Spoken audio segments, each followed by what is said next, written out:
प्यारे बच्चों, आप सभी का स्वागत है हमारे YouTube channel physics with Vikas sir पे। आज हम लोग बात करने वाले हैं कुछ ऐसे टॉपिक्स की या कुछ ऐसे पॉइंट्स की, कुछ ऐसे डेफिनेशंस की जो हमारी बहुत ज़्यादा हेल्प करने वाली हैं ओम के नियम का निर्माण करने में। जी हाँ, आपने हेडिंग सुनी होगी, अनुगमन वेग के आधार पर ओम के नियम का जो निगमन करते हैं उससे जुड़ी हुई कॉन्सेप्ट के लिए हमें इसकी ज़रूरत पड़ती है। चलिए हम लोग सबसे पहले कुछ बेसिक बातें कर लेते हैं। माध्य मुक्तपात श्रांति काल क्या होता है, इन सबको जानने से पहले कुछ बेसिक बिंदु हमें पता होना चाहिए। जैसे कि सबसे पहले हम यहाँ पे बेटा बना लेते हैं चालक तार को। हमने मान लिया कि मेरे पास ये चालक तार है। इस चालक तार की अगर लंबाई की हम बात करें तो इसको हम सपोज कर सकते हैं एल। ये बेटा सभी के लिए, इसलिए ध्यान दिया करो बोर्ड पे, वो रुमाला मिला दो। ये चालक तार की लंबाई कितनी है? एल। चालक तार में कुछ धनावेशित इलेक्ट्रॉन होंगे तो कुछ कैसे होंगे? ऋणावेशित। यानी इस चालक तार पे अगर प्लस चार्ज है तो कुछ माइनस चार्ज भी होगा। बेटा प्लस चार्ज को हमने धन बना के ब्रैकेट में इसलिए बंद किया क्योंकि इसको बॉन्डेड इलेक्ट्रॉन के नाम से जानते हैं, क्योंकि यह इलेक्ट्रॉन कम ऊर्जा वाला होता है, अर्थात गति करने में सक्षम नहीं है, इसलिए इसको हम प्लस बना के ब्रैकेट में बंद कर देते हैं। इसको हम धनावेशी चार्ज या हम कह सकते हैं बंधन वाला आवेश। दूसरा मेरे पास इसमें ऋणावेशित चार्ज है जिसको हमने रेड मार्कर से इंडिकेट किया है, जिससे सीधा तात्पर्य है कि जो माइनस चार्ज है इसको हम फ्री इलेक्ट्रॉन के नाम से जानते हैं, जिसको यहाँ पे हमने डॉट डॉट करके एक्सप्लेन किया है। फिर से समझ लीजिए, एक मेरे पास चालक तार है, बहुत इंपॉर्टेंट है इसलिए सावधानी से सुनिए। एक मेरे पास चालक तार है, इस चालक तार की कुल लंबाई हमने मान ली एल है, लेकिन चालक तार में कुछ बेसिक चीजें हर चालक तार में।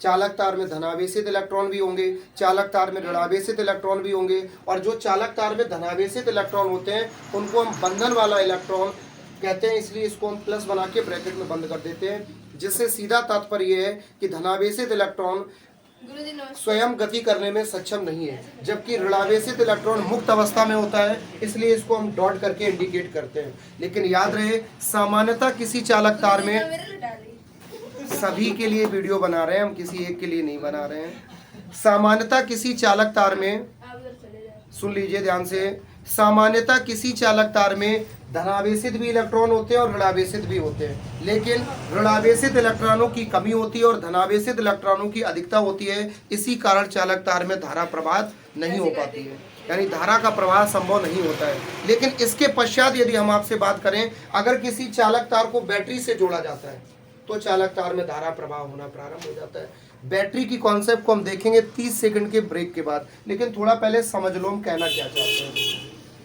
कहना ये चाहते हैं, जैसे हमने मान लिया बेटा मेरे पास ये चालक तार है और इसमें इलेक्ट्रॉन है, तो हमने आपको ये 10-12 इलेक्ट्रॉन दिखाए, क्या इतने ही? इसमें हजारों लाखों करोड़ों इलेक्ट्रॉन होते हैं।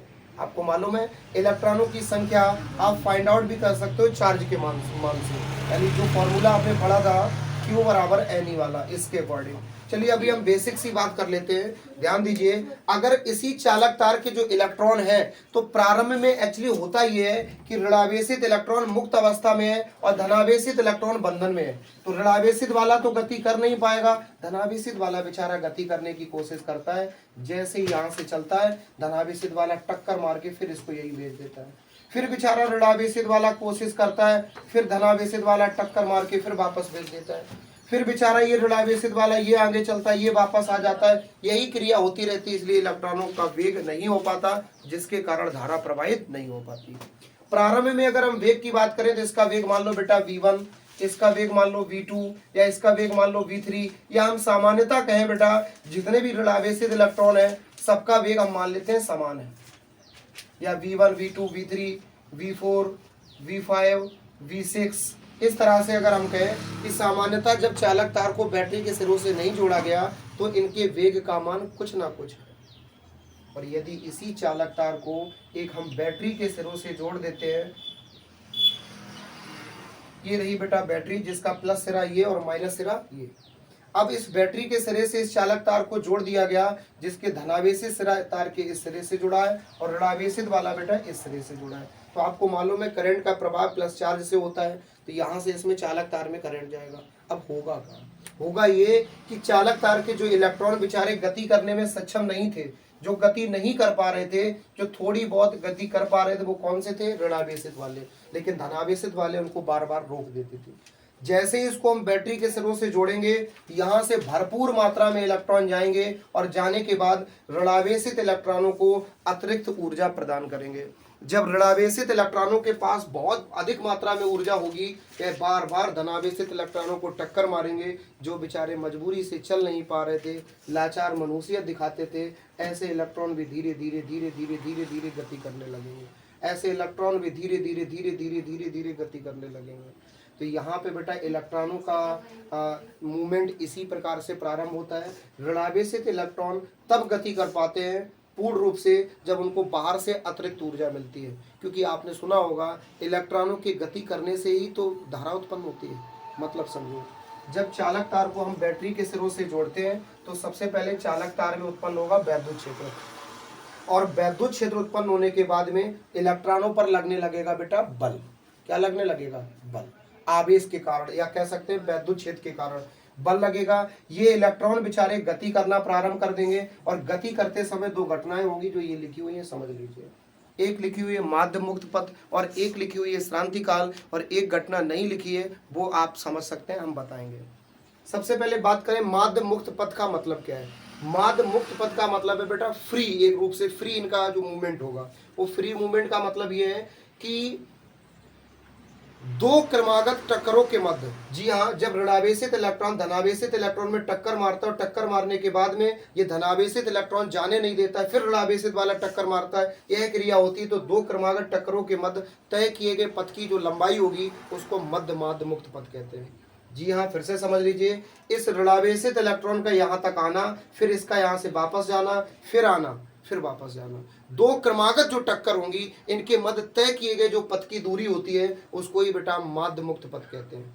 अगर हम बात करें श्रांति काल क्या होता है, तो श्रांति काल से सीधा मतलब है दो क्रमागत टक्कर। जी हाँ, फिर से समझ लीजिए, दो क्रमागत टक्करों के मध्य लगने वाला समय श्रांति काल कहलाता है, और इसको प्रदर्शित करने के लिए जिस सिंबल का इस्तेमाल करते हैं उसको हम टॉ बोलते हैं। फिर से सुन लो, माध्य मुक्त पथ का मतलब है दो क्रमागत टक्करों के मध्य तय किए गए पथ की लंबाई को हम माध्य मुक्त पथ कह सकते हैं, और श्रांति काल से सीधा मतलब है दो क्रमागत टक्करों के मध्य दो क्रमागत टक्करों के मध्य लगने वाला समय श्रांति काल कहलाता है। चलिए दूसरी बात, एक बात बताओ बेटा कि जो प्रारंभ में बेचारे इलेक्ट्रॉन गति नहीं कर पा रहे थे, धनावेशित वाला तो कर नहीं पा रहा था, ऋणावेशित वाला जो कुछ कर भी पा रहा था वो थोड़ी बहुत कर पा रहा था। तो मान ले कि यहाँ पे प्रारंभ में वेग था वो v1 था, कितना था बेटा? इसका v2, इसका v3, इसका v4, इसका v5, इसका v6। पॉइंट समझने की कोशिश करो। जब इस चालक तार को बैटरी से जोड़ा जाएगा तब इनको अतिरिक्त ऊर्जा मिलेगी। जब इनको अतिरिक्त ऊर्जा मिलेगी तो इनके वेग में वृद्धि होगी कि नहीं होगी? आप अगर स्लो स्लो धीरे धीरे कहीं सड़क पर जा रहे हो, 10 किलोमीटर प्रति घंटे की स्पीड से टहल रहे हो, दौड़ रहे हो, चल रहे हो, अचानक से पीछे से कोई गाड़ी आपको टक्कर मारती है, बाहर से एक्स्ट्रा एनर्जी दे देती है, तो आपकी 10 किलोमीटर वाली स्पीड तुरंत 60 किलोमीटर प्रति घंटे वाली स्पीड हो जाएगी। यानी अतिरिक्त ऊर्जा मिलने पर आपके वेग पर प्रभाव पड़ेगा कि नहीं पड़ेगा? जी हाँ, पड़ेगा। तो यहाँ पे ध्यान रखो बेटा, इसका वेग पहले जितना था और जैसे ही बैटरी से जोड़ेंगे वेग बढ़ेगा कि नहीं बढ़ेगा? कितना बढ़ेगा?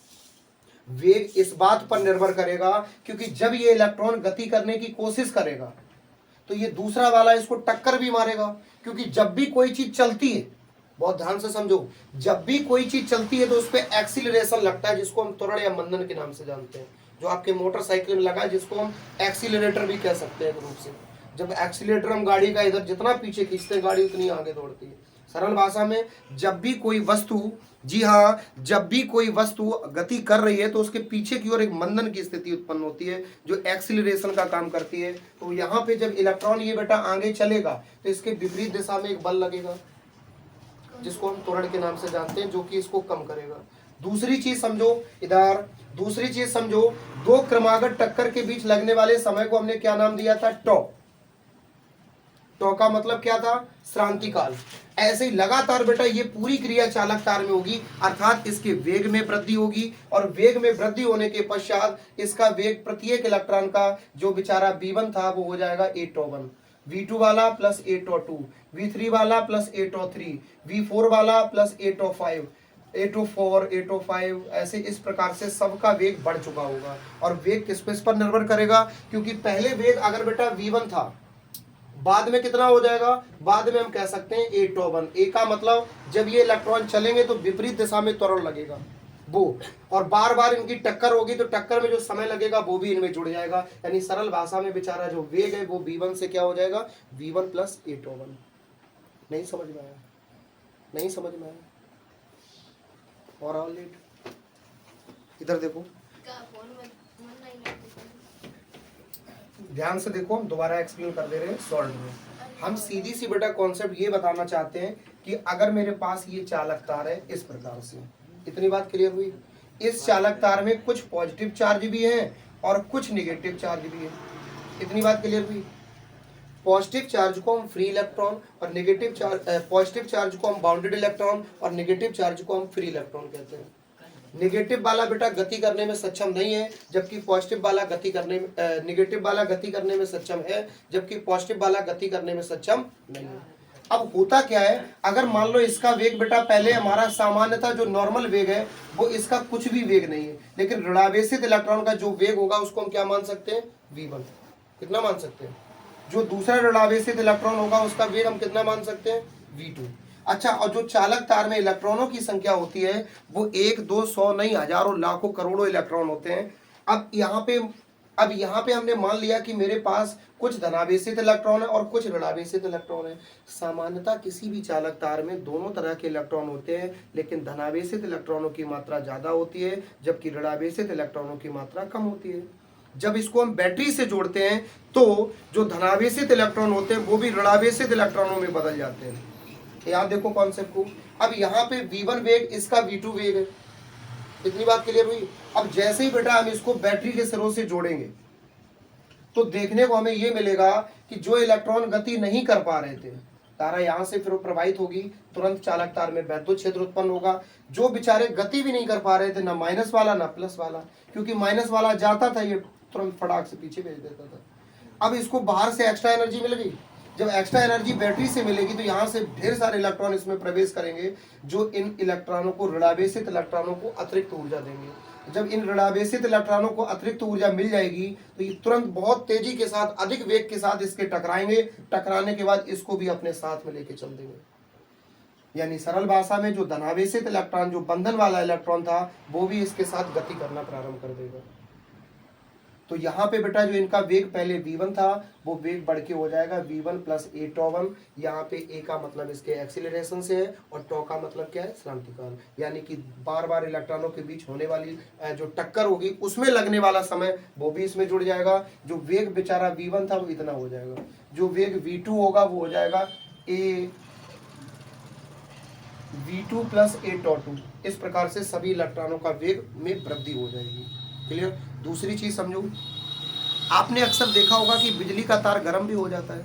इससे क्या मतलब हुआ, जब इलेक्ट्रॉनों की बार बार आपस में टक्कर होती है, ये जैसे प्लस, ये माइनस, फिर माइनस, लगातार बेटा ये बार बार इलेक्ट्रॉनों की आपस में टक्कर होती है, टक्कर के बाद ही तो वेग होता है। तो टक्कर होने के कारण इनमें हीट जनरेट होती है, जिसको हम ऊष्मी वेग भी कह सकते हैं।